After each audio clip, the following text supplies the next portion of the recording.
What's going on, everybody? Welcome into American Football Network. We are also live on the Podcast Boys Network, so check us out over there on Twitter and YouTube as we're really starting to get the YouTube channel going over there. We appreciate everybody tuning in.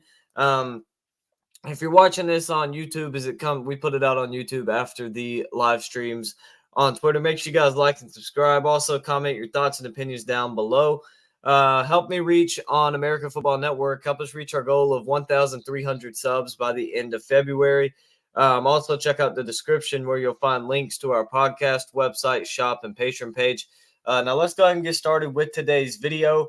So, up today, we have a mock draft for the New York Jets. Their team coming off a little bit of a disappointing season as, Rodgers got hurt maybe 5 plays into the season and was out for the rest of the year.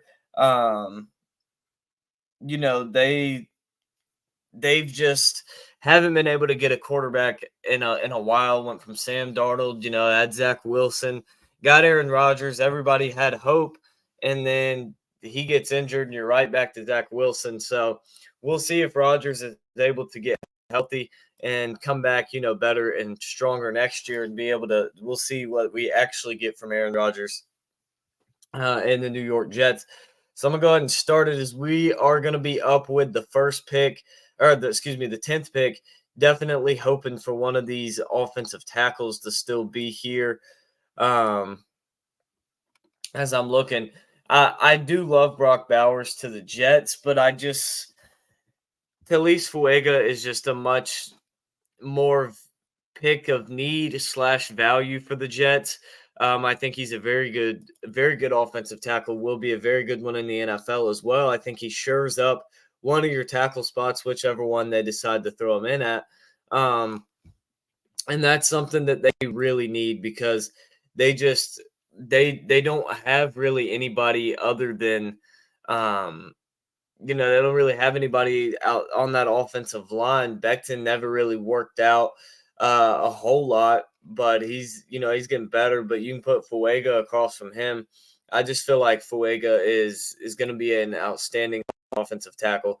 I think that he's one of the better ones in this draft. That he's definitely top 3 with the guy from Penn State, Joe Alt from Notre Dame. Can't pronounce the dude from Penn State's name. But I feel like both of those guys are pretty comparable to him as well. I think he's right up there. I think they're all pretty close. And I just think that the Jets really need to shore up that offensive line to give themselves a chance moving on in the future. So they don't have a second round pick because that was part of the Aaron Rodgers deal to the Packers. So with the 72nd pick in the 3rd round, I'm going with Johnny Wilson here, wide receiver from Florida State. I really feel like the Jets could use a wide receiver, and I feel like Johnny Wilson is the perfect guy to get in there at receiver for him. And man, oh man, did this work out perfectly for the Jets. I'm going Spencer Rattler here at 111. I think he's going to go higher than the 4th round. I do. I think he's a second, maybe 3rd round if he slips, but I think he could get up to a second. Possibly even late 1st round with the way some of these teams like to reach for quarterbacks. But I like him going right there at 111. You can sit him behind.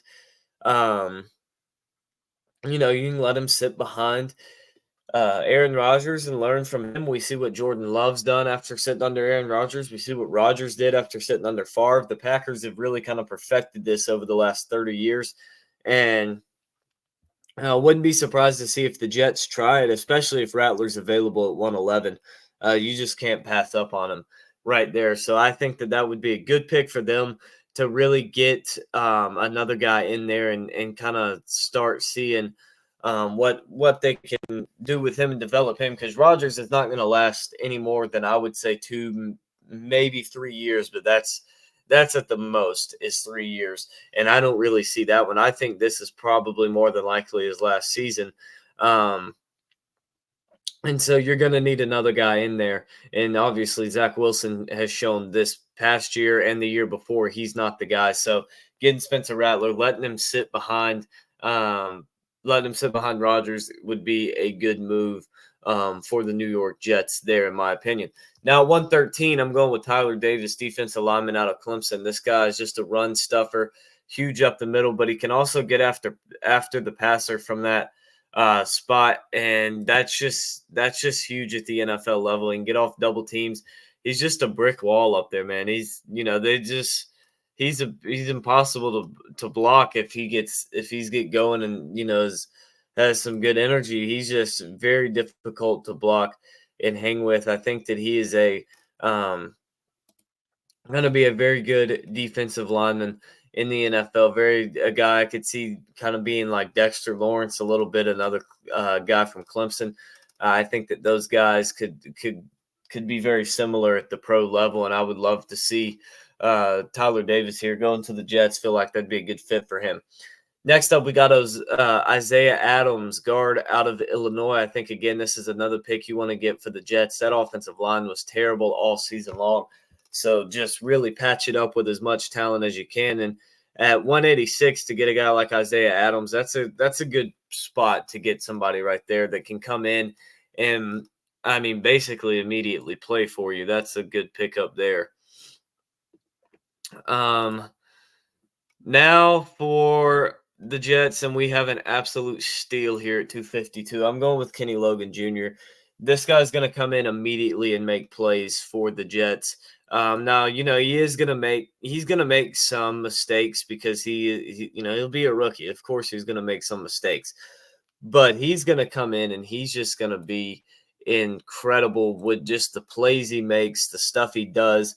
He's going to blow people's minds, especially if they draft him at 252, but just a great pickup there for the Jets.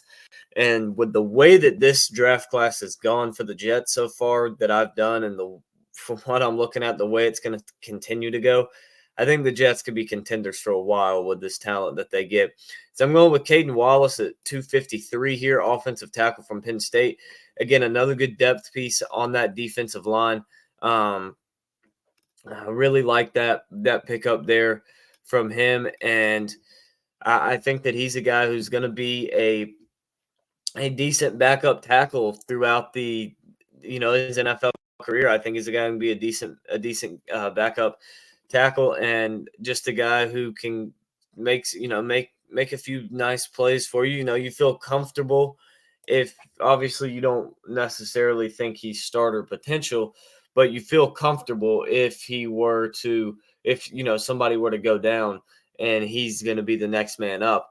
And then at 256, I'm going with Mason Pline, the tight end from Furman. I think that he is a very solid tight end. I like him better than the guys in front of him. Could have gone with Trey Knox as well. I like him and Pline about the same, but I've gone with Trey Knox in a few of my other mock drafts. So went with Pline here. He's a guy who can get out and catch the football in space and make some moves with the ball and make some plays with the ball in his hands, but he's also a guy who can throw on the line of scrimmage and say, get down and block, and he's going to go block for you and just move people. So I think that he's a good pickup as well. So we look here to recap the draft. At number 10, we got Talise Fuega, the offensive tackle from Oregon State. At 72 went Johnny Wilson, wide receiver, Florida State. 111 went Spencer Rattler, quarterback from South Carolina. 113, Tyler Davis, defensive lineman from Clemson. 186, Isaiah Adams, guard from Illinois. At 252, Kenny Logan Jr., safety from Kansas. At 253, Caden Wallace, offensive tackle from Penn State. And at 256, Mason Pline, the tight end from Furman. So that wraps up today's video. Make sure you guys like and subscribe again. Help me hit 1,300 subs by the end of February over on the YouTube channel, American Football Network. Also, we're hoping to hit 100 subscribers on the Podcast Boys Network by the start of summer. So go over there. We are 96 away. So let's get going on that, as it's a new channel. We got 2 videos out right now, but we got a video scheduled every day. 8 o'clock in the morning Eastern time, scheduled to come out every day from now until at least the 20th of February. So at least the next week, and I'm sure we'll throw more on there and keep them going. So we appreciate all the support that we've got from you guys. Also, make sure you go check out my co-host over on the Podcast Boys Network. Go check out Fun Football Podcast on Twitter, Facebook, and YouTube. And also go check out Shots from the Sideline over on YouTube, Twitter, and Facebook as well. And the Football Expert on YouTube and Twitter. So appreciate all of you guys tuning in. And we hope to see you next time. Again, comment those thoughts and opinions down below. And we'll see you tomorrow.